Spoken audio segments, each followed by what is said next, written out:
ustedes Parashá Pinhas. El templo, cuando estuvo en funciones, el primer templo que construyó Salomón duró 410 años.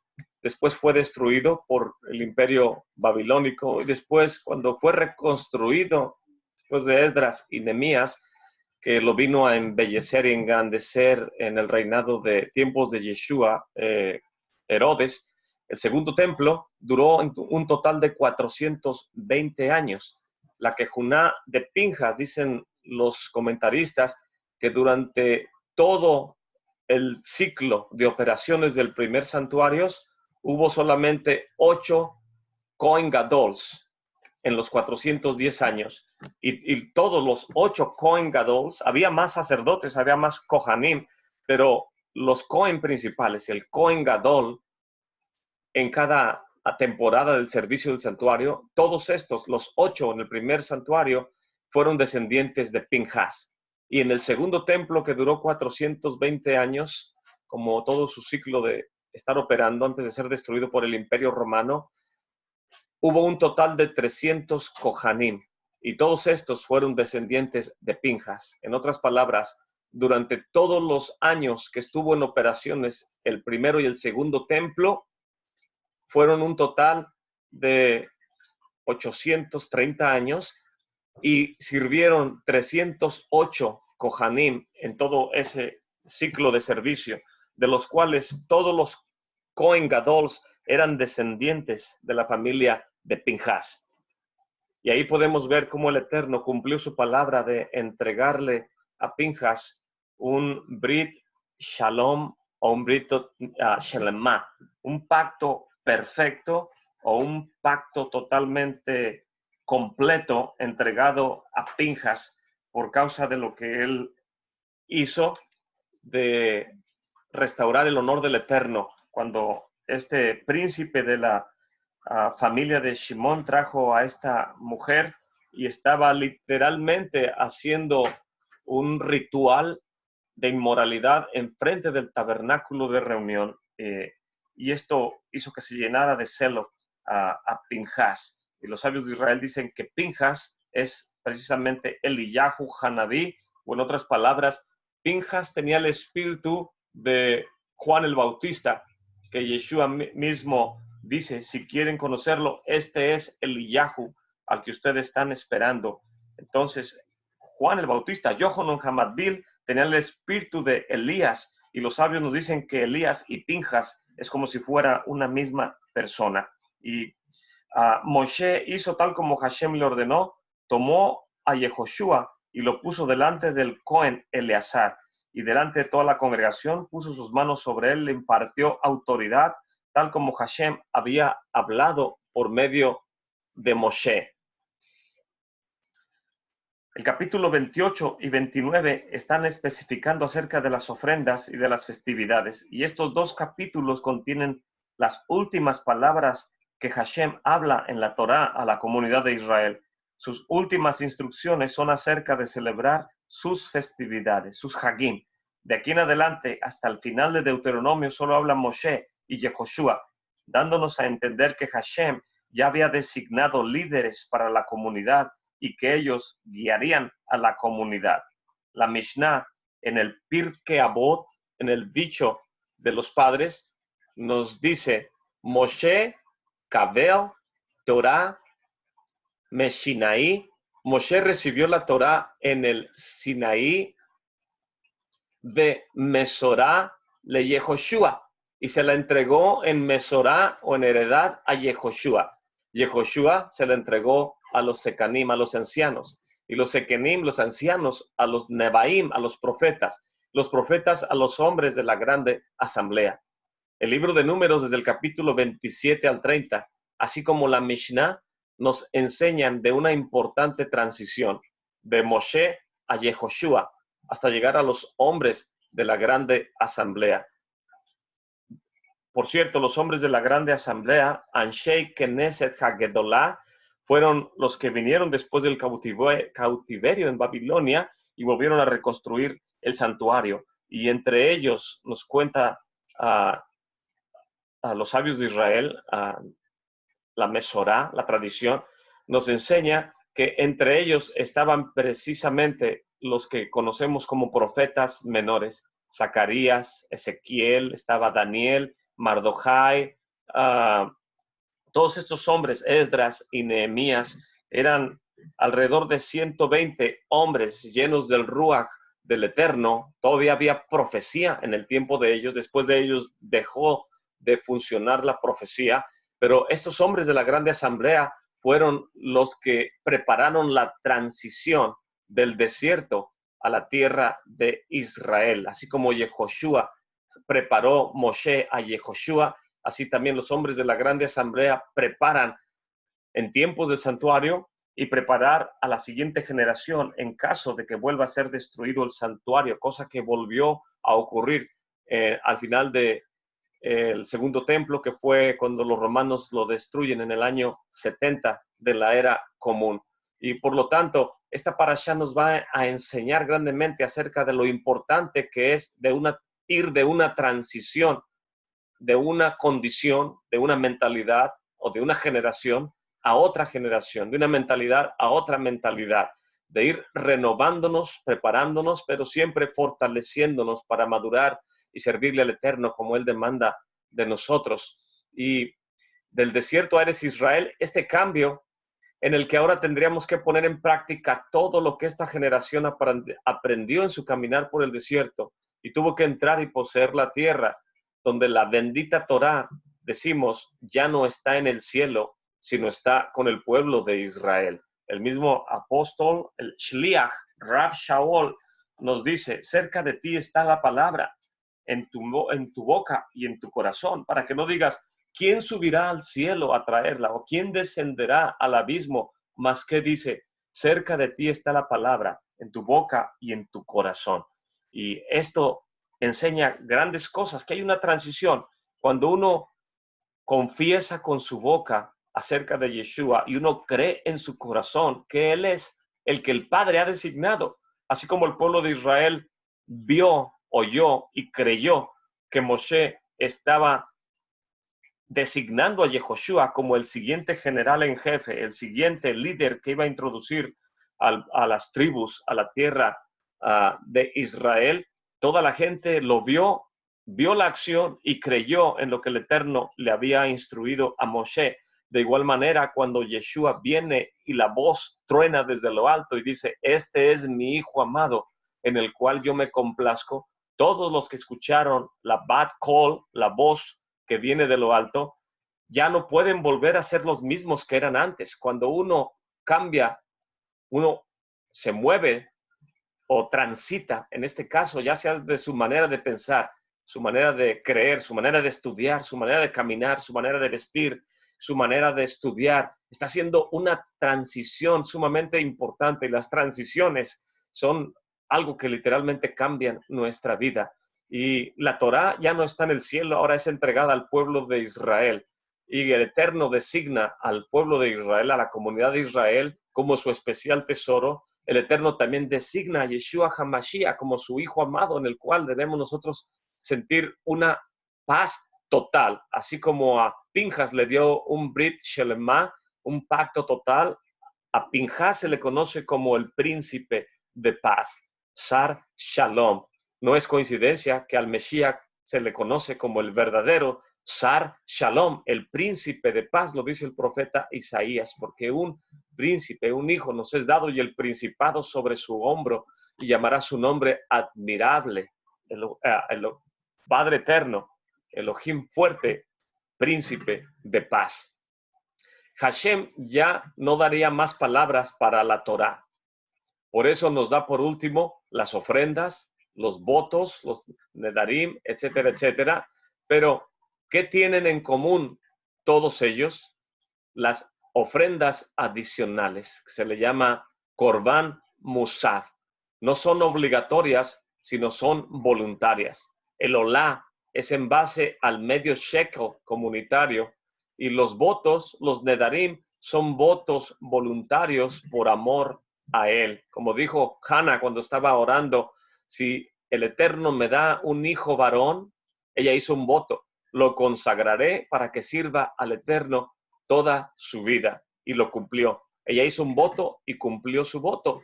El libro de Eclesiastés dice, cuando hagas voto al Eterno, no abras tus labios a la ligera. Cuando entres a la casa del Eterno, considera y no uses, que tus labios no sean como el sacrificio de los necios que hablan pero no cumplen, mas tú cumple todo lo que te comprometas con el Eterno.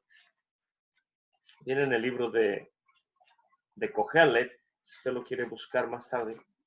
Y en esta parashá habla acerca de los nedarim, de los votos voluntarios por amor.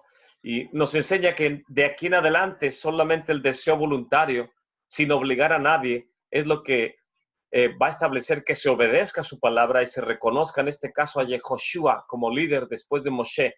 Nuestro Mesías, Yeshua, siendo el ejemplo supremo de liderazgo, él nos amó primero. La parashá nos dice en Números 27:15 que Hashem designe, está diciéndole a Moshe, designa un varón sobre la comunidad, que salga y entre delante de ellos, y que los haga salir y entrar, a fin de que la congregación del Eterno no sea como ovejas que no tienen pastor. Cuando reconocemos a Yeshua como el Shliach, el enviado, nos responsabilizamos de cuidar esta salvación tan grande y de aceptar líderes que Él pone para nuestro bienestar. Esta parashá nos enseña que seamos responsables, como Yeshua lo fue. Dice el libro de los Hebreos que mayor que la casa es el que la construye, y en este caso Yeshua como hijo es mayor que Moshe. El tratado Ta'anit de la Mishnah en su parte final nos menciona 5 calamidades que nos vinieron en el 17 de Tamuz. Quería ilustrar un poco acerca del calendario. Y aquí podemos ver que el pueblo de Israel estuvo a las faldas del monte Sinaí en el mes de Sivan, Nisan, Iyar, Sivan. Y si contamos de Sivan 6 a Tamuz 17, podemos ver que son 40 días que Moshe estuvo literalmente en el monte y no descendía. Y el pueblo levantó su dedo, apuntó, y dice el Midrash que ellos apuntaron con su dedo y literalmente podían ver a Moshe en la cima del monte, que estaba la oscuridad, los relámpagos y la voz del Eterno que salía de la cima. Y ahí estaba Moshe entre el cielo y la tierra, como suspendido en el aire, semejante al Hijo del Hombre que es levantado en un madero entre el cielo y la tierra. Y el pueblo dijo, hagámonos dioses, porque a este Moshe no sabemos qué le ha ocurrido. Y cuando leí ese Midrash me sorprendió, porque hace años, cuando leía en el libro de los Hechos, cuando se nos narra acerca de la muerte de Esteban, asombrosamente, Esteban, a mi punto de vista, está mencionando a Moshe y lo está haciendo un paralelo con Yeshua. Y cuando él está siendo llevado delante de los líderes, lo voy a leer en el libro de los Hechos, capítulo 7, a partir de el verso 30, dice, cuando mató Moshe al egipcio, huyó. Cumplidos 40 años, un ángel le apareció en el desierto del monte Sinaí en fuego de llama de una zarza. Y Moshe, mirando, se maravilló de la visión, llegándose para considerar, y fue hecha la voz del Eterno que le dijo, yo soy el Elohim de tus padres, Elohim de Abraham, Elohim de Isaac, Elohim de Jacob. Mas Moshe, temeroso, no osaba levantar su vista. Y el Eterno le dijo, quita el zapato de tus pies, porque el lugar que estás es tierra santa. He visto la aflicción de mi pueblo que está en Egipto y he oído el gemido de ellos. Y he descendido para librarlos. Ahora pues, ven, te enviaré a Egipto. ¿Qué le está diciendo? Vas a ser mi Shliach, como Yeshua es enviado, él es el Shliach. Verso 35. De aquí en adelante comienza a mencionar a este Moshe. Aquí dice Esteban, a este Moshe, al cual habían rehusado diciendo, ¿quién te ha puesto por príncipe y A este envió el Eterno por príncipe y redentor con la mano del ángel que le apareció en la zarza. Verso 36. Este lo sacó habiendo hecho prodigios y milagros en la tierra de Egipto. 37. Este es el Moshe, el cual dijo a los Bené Israel: profeta les levantará el Señor nuestro Elohim de vuestros hermanos como yo, a él oiréis. Literalmente aquí Esteban está hablando de Yeshua y está diciendo, no se refería a la Torá a Moshe, se está refiriendo al profeta que Moshe escribió en el libro de Deuteronomio 18:15, profeta como yo les levantará el Señor. Y aquí Esteban está diciendo, no era el que ustedes señalaban, a este Moshe no sabemos qué le ha ocurrido, mas este Yeshua, al cual ustedes están rechazando y no creen en él, verso 38, este es aquel que estuvo en la congregación en el desierto con el ángel que le hablaba en el monte Sinaí con nuestros padres y recibió las palabras de vida para darnos, al cual nuestros padres no quisieron obedecer, antes lo desecharon y se apartaron de corazón a Egipto, diciéndole a Aarón, haznos dioses que vayan delante de nosotros, porque a este Moshe que nos sacó de la tierra de Misraim, no sabemos qué le ha acontecido. Entonces hicieron un becerro y ofrecieron al ídolo y en las obras de sus manos se holgaron. Lo voy a adelantar un poco, dice, el cual halló gracia delante del Eterno y pidió hallar a tabernáculo, mas Salomón le edificó una casa, si bien el Altísimo no habita en templos hechos de mano de hombre. Verso 51. Duros de cerviz e incircuncisos de corazón y de oídos, ustedes resisten siempre al Ruach HaKodesh como sus padres, así también ustedes. ¿A cuál de los profetas no persiguieron sus padres y mataron a los que antes anunciaron la venida del justo, del cual a ustedes ahora han sido entregadores y lo han matado? Que recibieron la Torá por disposición de ángeles y no la están guardando. Oyeron estas cosas ellos y regañaban con sus corazones y crujían los dientes contra él. Mas él, estando lleno del Ruach HaKodesh, puestos los ojos en el cielo, vio la gloria del Eterno y a Yeshua, que estaba de pie a la diestra del Padre, y dijo, he aquí veo los cielos abiertos y al Hijo del Hombre que está a la diestra del Padre. Y ellos, dando grandes voces, se taparon los oídos y arremetieron unánimes en contra de Esteban.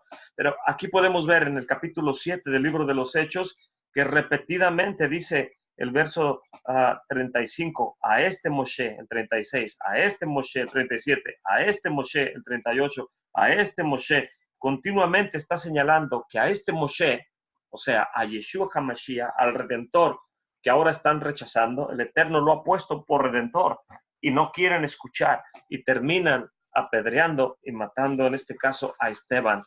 Contrario a lo que la generación del desierto miraba a Moshe entre el cielo y el monte Sinaí, aquí los ojos de Esteban dicen, veo al Hijo de Elohim a la diestra del Padre.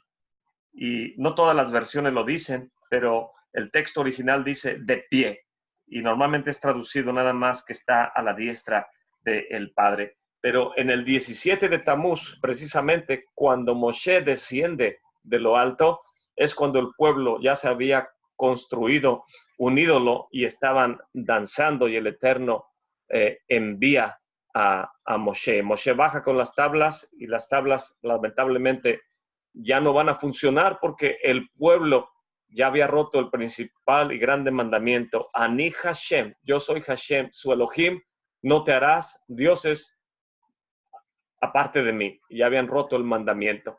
Y del 17 de Tamuz, que es el mes cuarto, el ayuno de hoy, precisamente hoy es 17 de Tamuz, contamos 40 días y nos llevan al mes de Ad, al 29, al final de Ad. Nuevamente, Moshe estuvo intercediendo por todo el pueblo de Israel durante un periodo de 40 días y vuelve a descender en el mes de Tisri, todo el mes de Elul, que son 30 días, más el resto del mes de Ab, que ya habíamos visto, que es el último, más los 30, y llegando al 10 de Tisri, Moshe desciende nuevamente del monte Sinaí en su segunda venida o en su segundo descenso de arriba del monte y entrega la Torá al pueblo de Israel. Esta vez son las otras tablas. Las primeras tablas, los sabios de Israel nos dicen que estaban escritos en el hebreo que ahorita conocemos, pero como el pueblo de Israel no era digno, esas tablas tuvieron que ser destruidas. En esta segunda parte, Moshe desciende, pero ahora las tablas están escritas con hebreo pictográfico.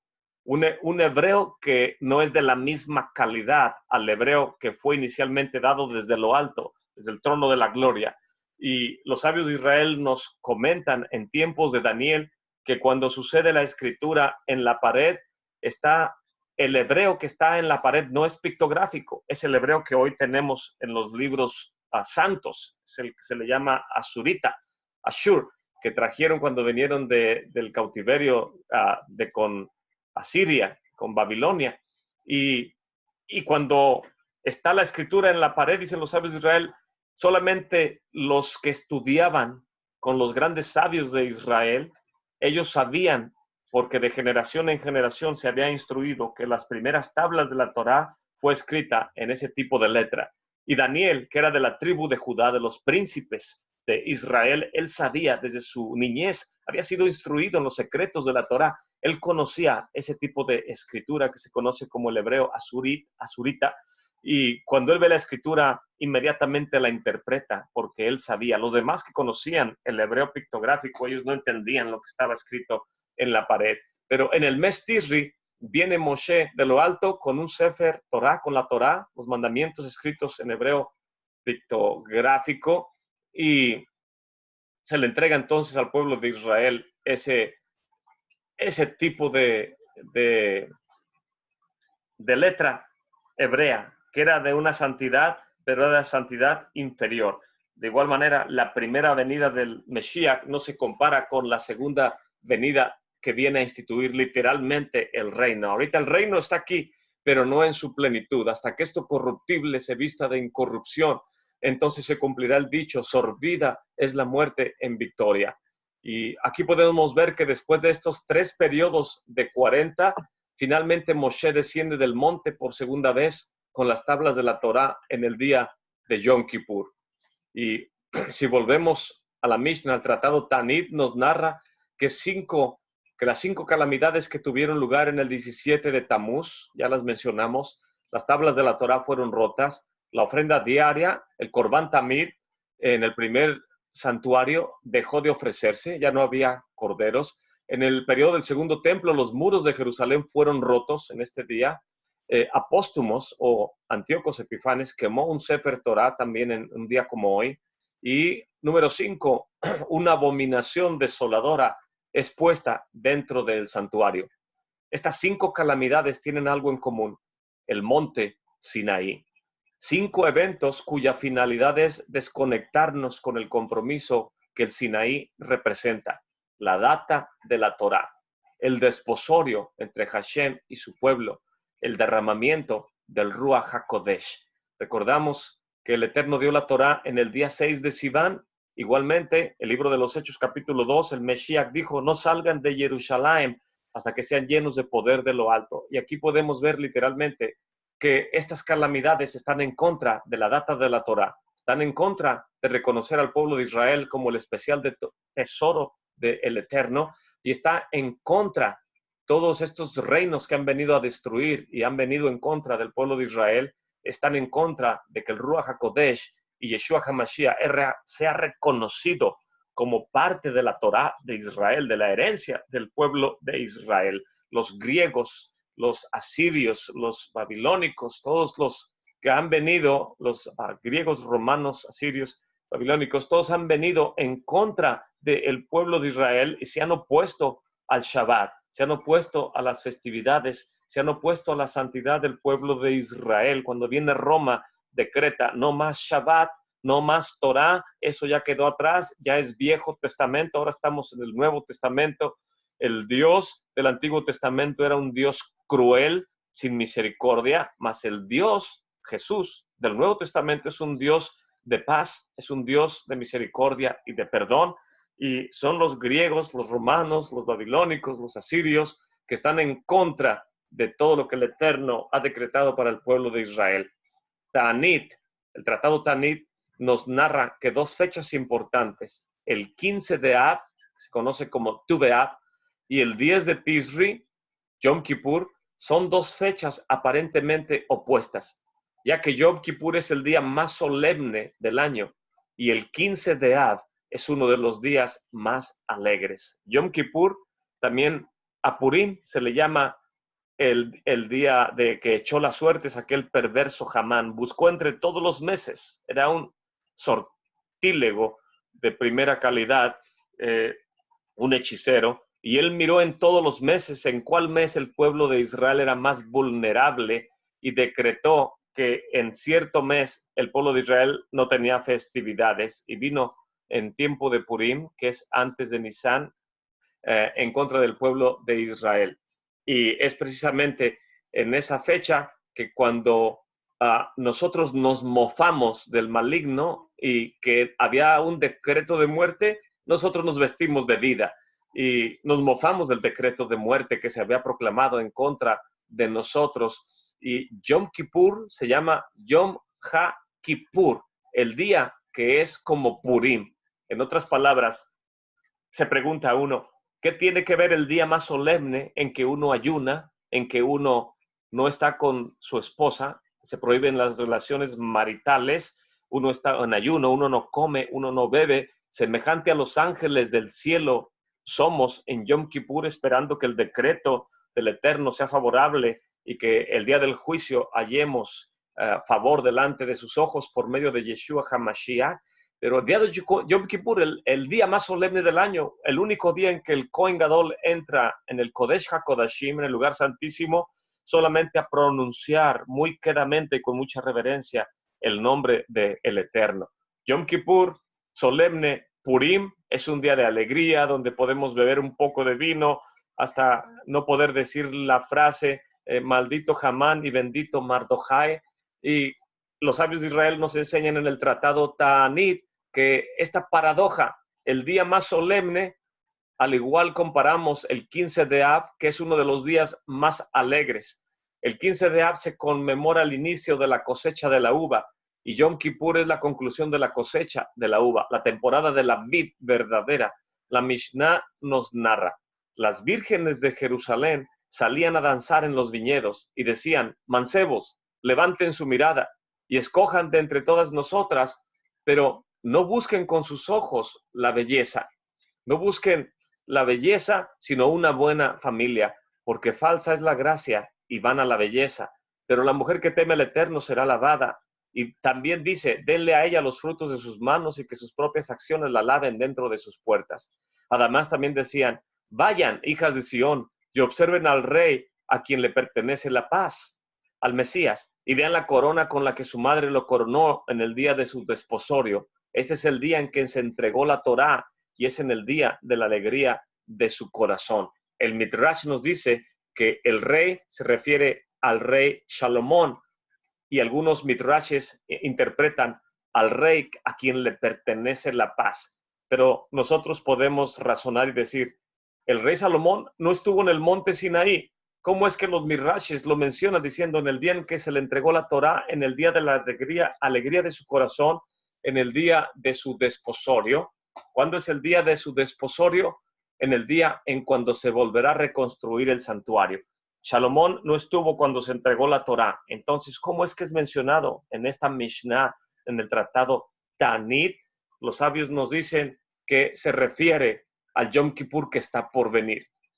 Esta Mishnah nos enseña un aspecto profético muy importante, que la bendita Torá fue dada en Yom Kippur y que volverá a ser dada en Yom Kippur venidero cuando regrese el Mesías.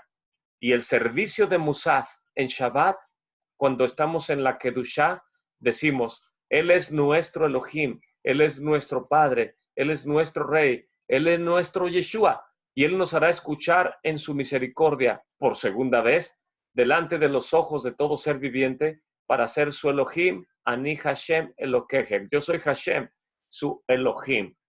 Por lo tanto, esta parashá de Pinjas que nos enseña acerca de los Korban Musafim, todas las ofrendas adicionales, nos enseñan también acerca de la venida del Mesías, que lo hace voluntariamente. Y nosotros debemos amarlo, buscarlo y servirle voluntariamente, con ánimo presto, no por imposición, sino por amor. Y podemos ver claramente que la liturgia en las oraciones, en todas las festividades, nos enseña en este caso Yom Kippur, que cuando el Mesías regrese, lo hará precisamente en un día de Yom Kippur. Por lo tanto, deducimos lo que dice Saulo de Tarso cuando nos habla en el libro de Corintios, creo que es Primera de Corintios, capítulo 15. Voy a leerlo. Cuando dice, ¿cuándo resucitarán los muertos? Primera de Corintios 15. Dice, sin embargo, esto les digo, hermanos, en el verso 50, que la carne y la sangre no pueden heredar el reino de Elohim, ni la corrupción hereda la incorrupción. He aquí que les digo un misterio, todos ciertamente no dormiremos, mas todos seremos transformados, en un momento, en un abrir y cerrar de ojos, a la final, trompeta, porque será tocada el shofar, la trompeta, y los muertos serán levantados sin corrupción, y nosotros seremos transformados. Y aquí el Shliach, Rab Shaul, nos está diciendo claramente en el capítulo 15 de la carta a los Corintios que la resurrección de los muertos toma lugar precisamente cuando suena la final trompeta. Solamente hay 3 shofars en la liturgia del ciclo de festividades. El primer shofar, el último shofar y el grande shofar. El primer shofar es el que sonó en el monte Sinaí y el último shofar es el que suena precisamente en Tisri, cuando es el día del juicio, en Yom Teruah. Entonces, 1 Corintios 15 nos está diciendo que los muertos resucitan en Yom Teruah, es la final trompeta. Y Yom Kippur se le conoce como el shofar Hagadol. Y este viene en el libro de Mateo, entre varios lugares donde aparece, pero en Mateo capítulo 24, cuando el Señor está hablando del final de los tiempos, y dice en el verso 30, entonces aparecerá la señal del Hijo del Hombre en el cielo, y entonces lamentarán todas las tribus de la tierra, y verán al Hijo del Hombre que vendrá sobre las nubes en el cielo con grande poder y gloria, y enviará sus ángeles con shofar hagadol, con una grande voz de shofar, y juntarán sus escogidos de los 4 vientos de un cabo del cielo hasta el otro. De la higuera aprendan la parábola, que cuando ya su rama se enternece y las hojas brotan, sepan que el verano está cerca.